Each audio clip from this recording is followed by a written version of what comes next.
Welcome to the first webinar in our new series on relationship-based care practices. I'm Tina Jimenez with the State Capacity Building Center's Infant Toddler Specialist Network. The State Capacity Building Center is a service of the Office of Child Care. The Infant Toddler Specialist Network supports systems and individuals working within states, territories, and tribes to enhance the quality of infant toddler care in early childhood settings. I have the privilege of co-presenting this webinar series with two of my favorite colleagues. I'm going to ask them to introduce themselves. Welcome, I'm Julie Law, and I'm excited to be part of this training series with you. Hello, I'm Rana Schaefer, and I'm also delighted to be part of this series. Welcome. So now that you've had a chance to meet our team, we want to invite you to get comfortable, to grab a cup of coffee, tea, or your favorite beverage, and join us as we explore relationship-based care practices. This webinar series was designed for professional development specialists. By participating in this series, you'll increase your understanding of how the PITC relationship-based care practices, the Pyramid Model, and the third edition of the Environment Rating Scales can work together to support and measure quality child care for infants and toddlers. Here are the goals for today's session. We'll define relationship-based care and we'll identify why it's important.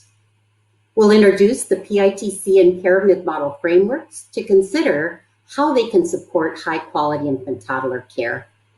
And we'll explore the connection between the relationship-based care practices, the Pyramid Model, and the Environment Rating Scales. We recommend that you allow 1 hour to view the webinar and to complete the associated learning experiences. Please click on the handout icon at the bottom of this page to download 3 resources for this session: the Relationship-Based Care Worksheet, the PITC Framework for Relationship-Based Care, and the Session PowerPoint. You'll use the worksheet to complete all of the learning experiences within the webinar. You'll be glad to know that the worksheet is fillable, so you'll be able to type in your responses. When you click on the handout icon, you'll also find links to additional resources, which can be used to deepen your understanding of the content within this webinar. You'll also find a troubleshooting document located here. You might want to go ahead and download that document and save it to your computer, as it could be helpful if you encounter any technical difficulties while you view this webinar series. Finally, you're going to need to take out your ITERS-3 and/or your FCCERS-3 assessment booklets. These will be needed to complete the learning experiences within the webinar. Pause the computer here to download your materials and then resume the webinar when you're ready. Welcome back. Now that you're ready to begin, I'm going to turn it over to Julie to talk about the power of relationships. Thank you, Tina. Let's take a moment to think about the power of relationships and how an early relationship supported you. For this reflection activity, you will record your thoughts on the worksheet you downloaded earlier. Take a moment and think of a positive relationship from your childhood. Think about how you felt supported through this relationship as a child. What was the relationship like? Now think about how this relates to infant and toddler care. What does it mean when we say that relationships are the heart of infant toddler care? Pause the webinar and complete the reflection activity for slide number 6 on your worksheet. Resume the webinar when you are ready to continue. Welcome back. Clearly, the relationships we have during childhood influenced our development and the experiences we had. Infant toddler teachers and family child care providers are in a uniquely important position to cultivate these caring relationships that support the development and learning of infants and toddlers. As professionals supporting infant-toddler teachers and family childcare providers, you have an opportunity to support them in building healthy, responsive relationships with the infants, toddlers, and families they serve. I think we all agree, babies need relationships to survive. So when we refer to a baby, we are always talking about a baby and their caregiver, whether a parent, family member, teacher, or provider, because an infant's or toddler's world exists within these primary relationships. Building healthy relationships with infants, toddlers, and their families is the main goal for quality infant-toddler care. We know babies go through amazing developmental changes in the first 3 years of life. All of what infants and toddlers are learning occurs within relationships. The stability and quality of a baby's relationships with caring adults lays the foundation for optimal development. Responsive relationship-based care practices are critically important in promoting a baby's health and well-being. You are most likely familiar with the importance of relationships from your experiences working with childcare providers and teachers. As you may have experienced, as each relationship is built and strengthened, the quality of one relationship influences the quality of another. Many in the field of early childhood are considering how childcare centers and family childcare programs can nurture relationships, offering what is known as relationship-based care. The Program for Infant-Toddler Care recommends 6 program practices as a relationship-based care framework to support quality infant-toddler group care. At its heart, this framework supports building trust, comfort, and security through reciprocal, nurturing, genuine interactions with young children and their families. Now let's shift our focus to the safety and security relationships provide. In moments of stress, it is likely that you reach out to connect with someone close in your life, someone you trust and who cares for you. Think for a moment about what helps you feel safe and secure in times of stress. Now think about what would help infants and toddlers feel safe and secure when they are in distress. What types of interactions would soothe or comfort them? Take a moment and pause the webinar. Write down 3 to 4 things a caregiver may do to support feelings of safety and security for infants and toddlers during times of stress. When you are done, resume the webinar. As you might realize, there is not one right way to comfort an infant or toddler when they are distressed. It is good to keep in mind the unique needs and temperament tendencies of each child as you support caregivers in building safe, secure, and responsive relationships. As you may know, secure attachment is predicted by prompt, sensitive, responsive care from a parent or significant caregiver. Through repeated sensitive and responsive interactions, babies develop a felt sense of safety and begin to trust that their needs will be met. When a baby feels distressed, she or he seeks proximity to the parent or significant caregiver to provide comfort and protection. Just being close to this trusted adult will be calming to the baby, and when the baby calms down, she or he is more able to explore and learn. The parent or primary caregiver is a secure base from which the child can go out and explore the world and return. What is essential to attachment relationships and other significant relationships is that they are responsive to baby's needs, interests, and communication. By engaging in responsive interactions, caregivers can develop relationships that nurture baby's growth and development. One way to think about engaging in responsive interactions with babies is through the metaphor serve and return. Think about a ping pong game or tennis match. When someone serves you the ball, you must pay attention and respond by hitting or returning the ball back to them. This is an example of serve and return. Likewise, when an infant or toddler initiates engagement, a serve, perhaps by babbling, gesturing, or crying, the caregiver responds to the child, a return. The caregiver may do this with eye contact, words, or physical touch. By being attentive to the baby's cues or serve, the caregiver can determine a response or return. This is sensitive to and attuned with the baby's communication. Each moment of serve and return interaction provides an opportunity for responsive care. For more information and to watch a video clip illustrating serve and return interaction, you can find a link in the handout icon.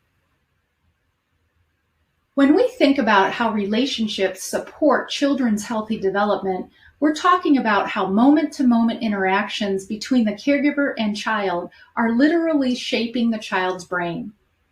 The back and forth dance of responsive serve and return interactions that we just discussed build and support neural connections in infants and toddlers' brains. When an infant or toddler trusts and feels secure with a primary caregiver, the experiences and interactions they share are meaningful and support healthy brain development, creating a strong foundation that supports later learning, relationships, and overall development. Too much stress can have a negative impact on brain development. Relationship-based care buffers infants against effects of stress, supporting healthy brain development.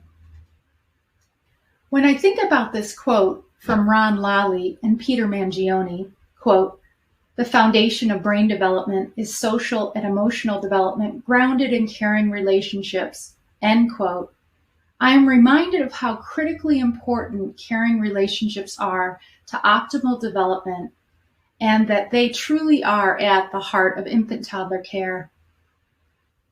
The relationship-based care framework supports positive, healthy communication and interactions for everyone in the care setting. The infants and their caregiver, the caregiver and the child's family, and the coworkers and other children in the group care environment all benefit from supportive relationships and healthy communication. Now, I will turn it over to Rana to look at the relationship-based care framework. Thank you, Julie. Now, let's take a look at the Program for Infant-Toddler Care's Relationship-Based Care Framework, or PITC. Julie mentioned it earlier, but we'll take a more in-depth look now. In the handout icon, there's a copy of the framework with descriptions of each of the 6 essential program practices. Pause this webinar and take a moment to read those now. When you're done, you can resume the webinar. I hope this helped you begin to understand the practices. The first 2 webinars in this series set the foundation for relationship-based care and social-emotional development. The other 6 webinars will further explore each practice. There are a few items we want to highlight about the PITC framework. This framework is best implemented at a program or system level. The 6 program practices work together to support a high-quality relationship-based care framework and may be implemented individually or customized to fit a program's needs. As I mentioned, this series of webinars will each highlight one of the practices and include not only program-wide practices that support relationship-based care, but also strategies within a classroom or family child care home.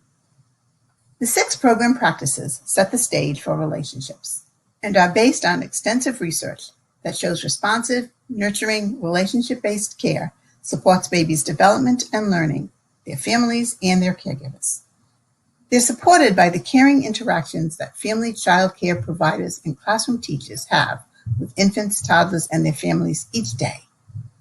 The practices are influenced by federal, state, territory, and tribal regulations, policies, and initiatives.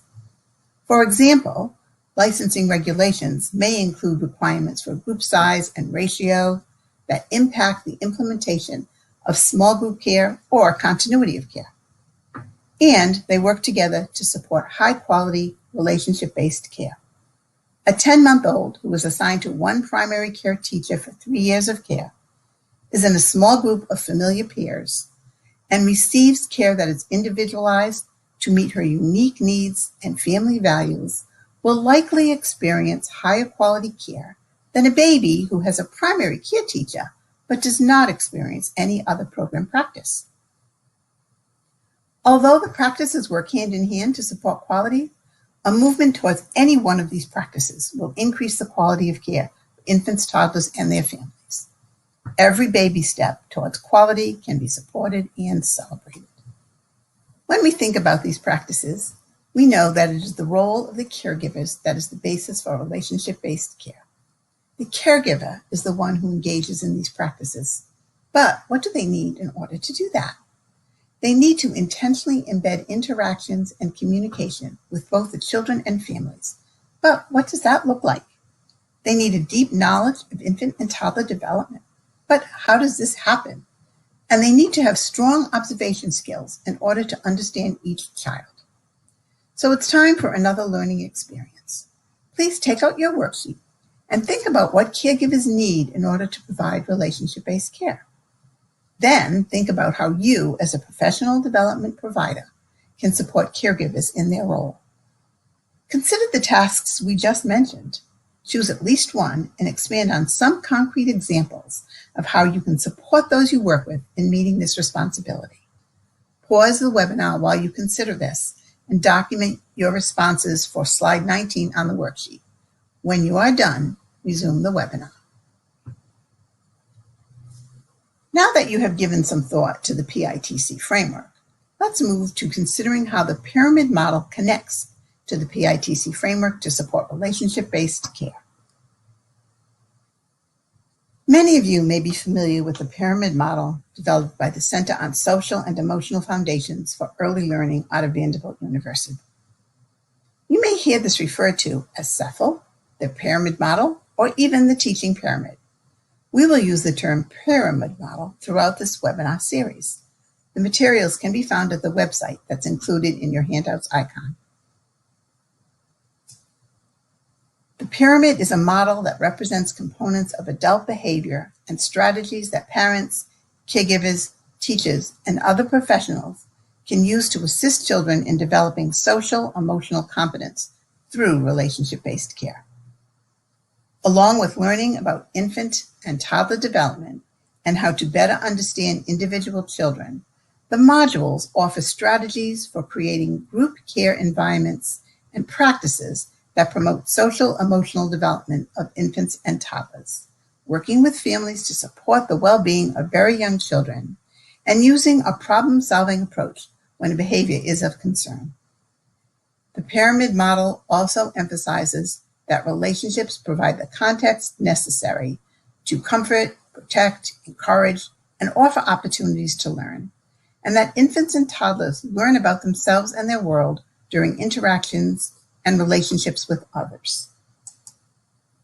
Module 1 focuses on social emotional development, and Module 2 goes more deeply into the responsive routines and environments. There are additional modules that further explore targeted strategies and intensive interventions. Several national reports, for example, Eager to Learn, Neurons to Neighborhoods, have discussed the importance of social emotional development in children's readiness for and success in school. These publications have identified a number of social emotional skills that help children be successful as they transition into kindergarten. We'll explore these further in our next webinar session. But you may be wondering why, in an infant and toddler series, we're already talking about preparing children for kindergarten.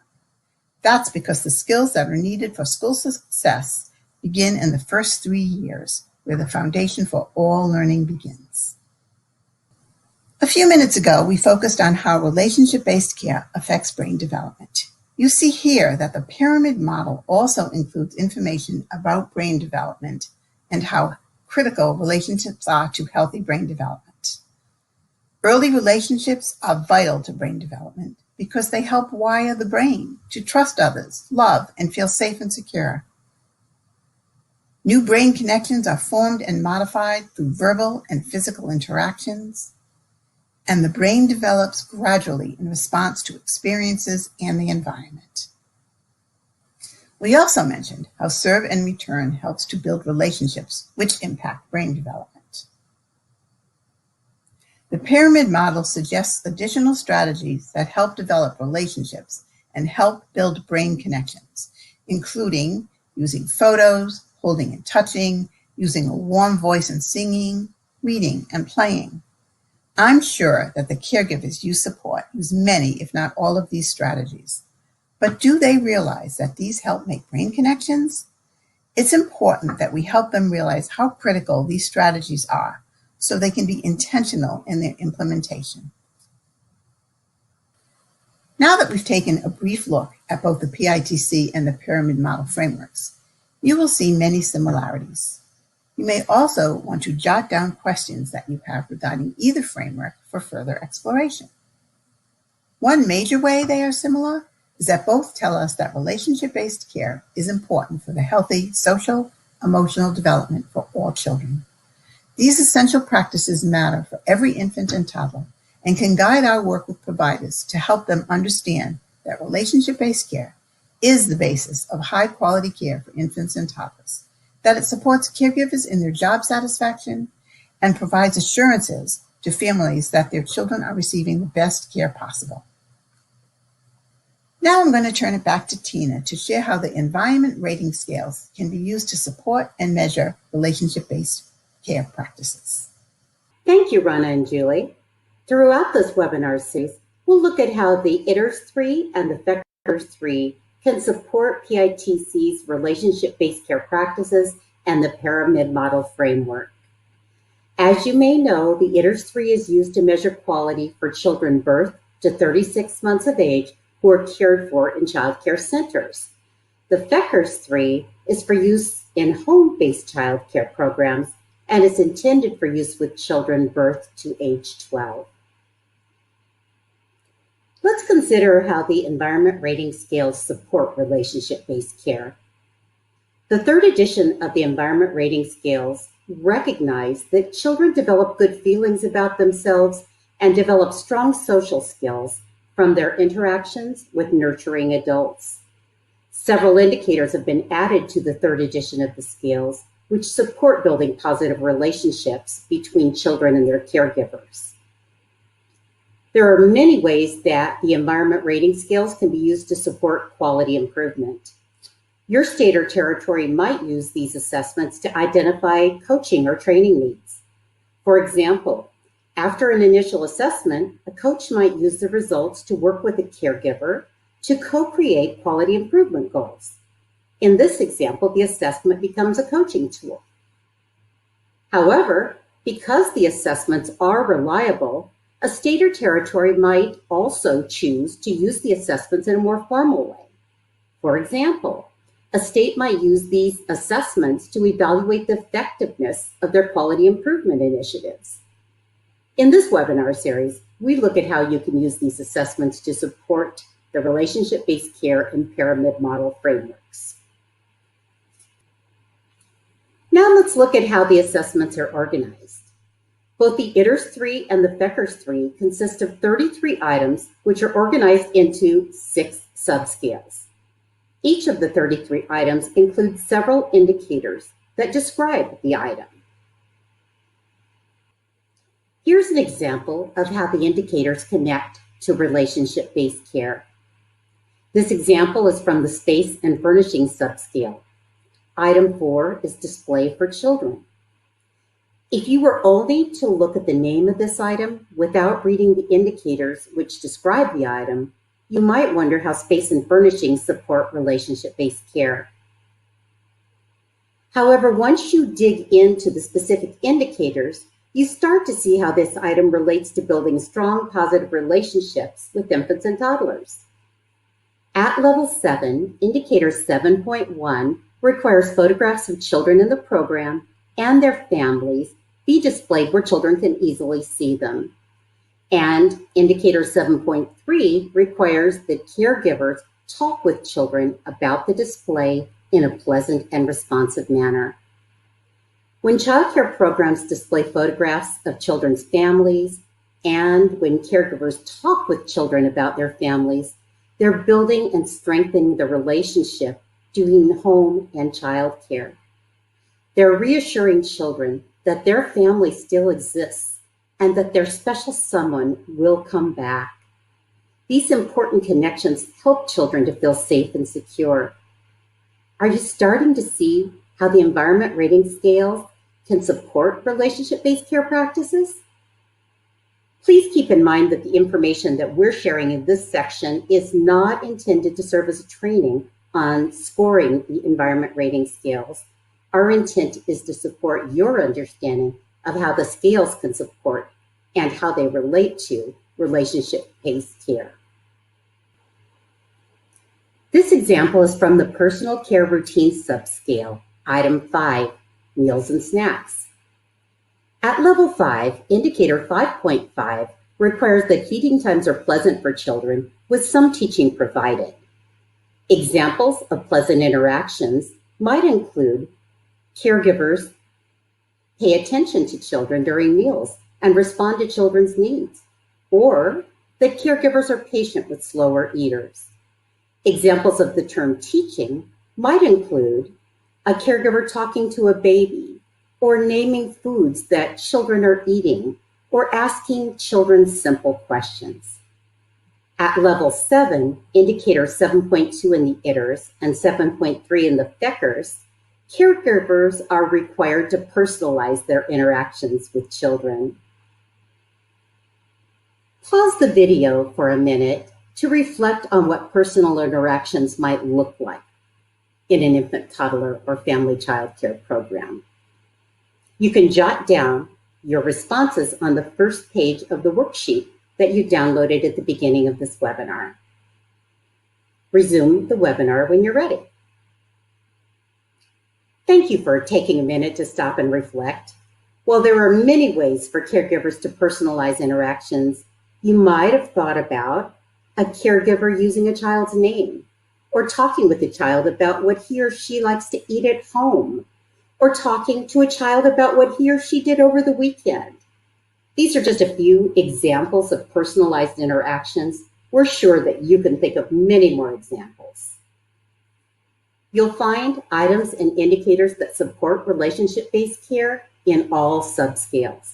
I'll share a few more examples with you.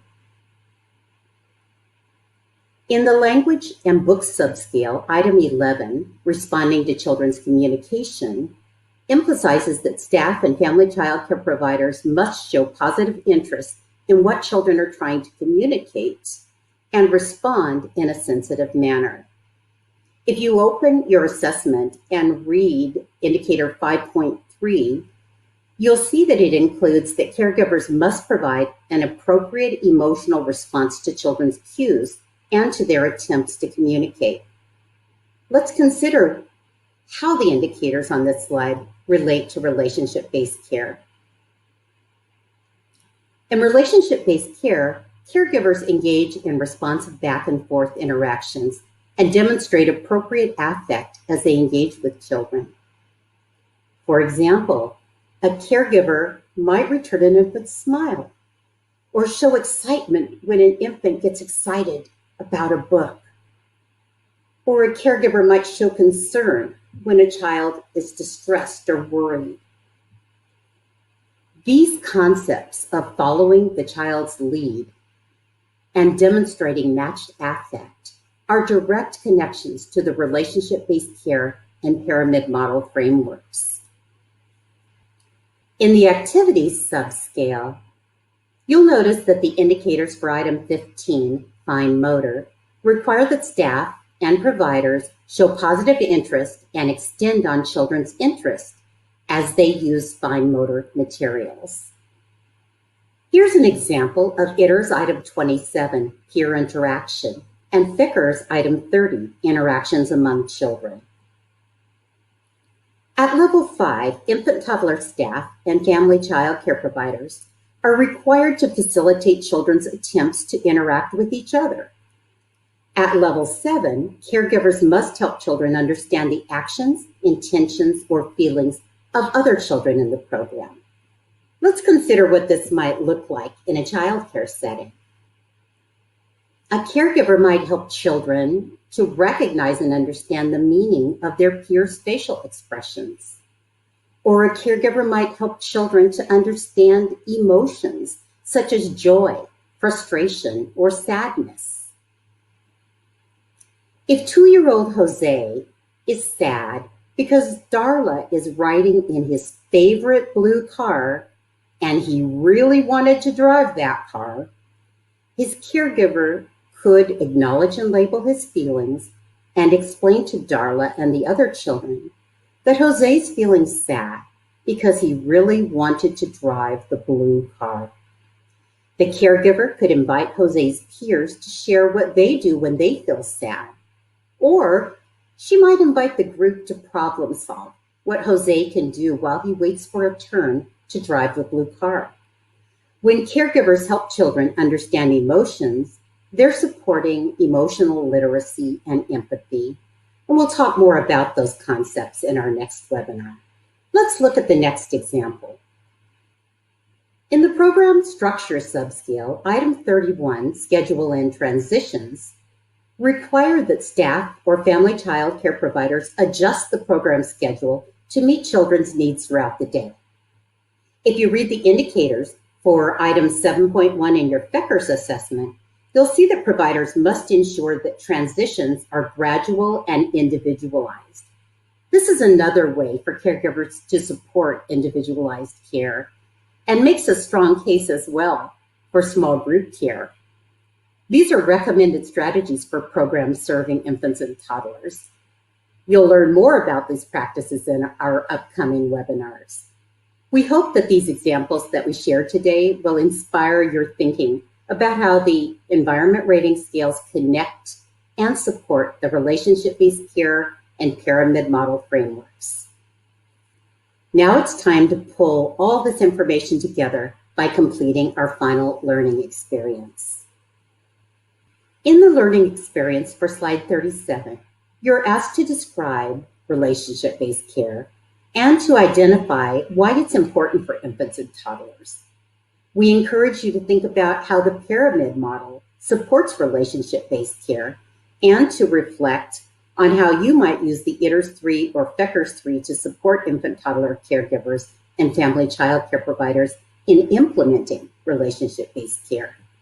Pause the video to complete the learning experience for slide 37, and then resume the webinar when you're ready. Congratulations!